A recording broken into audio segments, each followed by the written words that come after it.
Ici en Afrique, le sport n'est pas souvent lié aux études.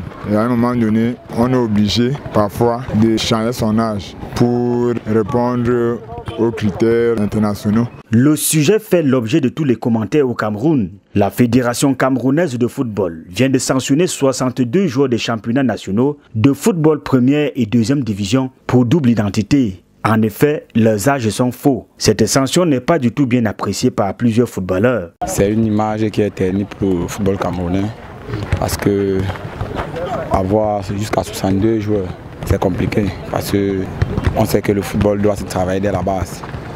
Si déjà ces joueurs sont passés de la formation en élite, ça veut dire que c'est une grande chaîne. À mon avis, on ne doit pas sanctionner un footballeur camerounais qui a coupé l'âge ou alors qui a double identité. Les conditions de vie en Afrique, au Cameroun, c'est pas évident. La fédération a un peu exagéré et a été tellement sévère et dure.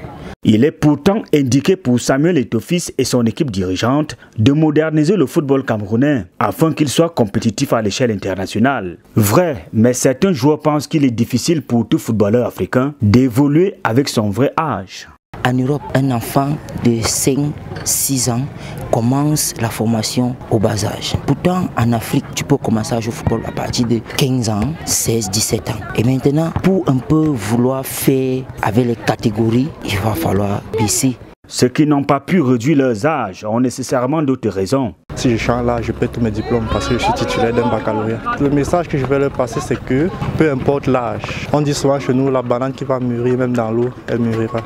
Donc peu importe l'âge que vous avez, tant que vous vous soumettez au travail, vous allez récolter vos fruits. Combattre le trucage d'âge, la FECAFOOT peut-elle réussir là où d'autres fédérations ont échoué? À 90%, c'est impossible parce que, mis à part les jeunes talents qui émergent là, les anciens ont une double identité. Et je crois que si la FECAFOOT se met à fouiller dans les bas-fonds, on aura peut-être par équipe même 10 joueurs. C'est peut-être les générations futures qui pourront jouer réellement avec leur âge. Quelle solution envisager au moment où le Cameroun veut faire la différence? Prôner le football à la base. Parce que la FECAFOOT, moi, j'ai comme l'impression qu'elle est focalisée sur le football professionnel. Et au détriment du football amateur. Et c'est en amateur qu'on fait les premières licences. Et promouvoir vraiment les meilleurs, ils n'auront pas à truquer les âges. Pour l'instant, les joueurs sanctionnés ne pourront pas prendre part aux play-offs et aux play-downs, une nouveauté dans le pays.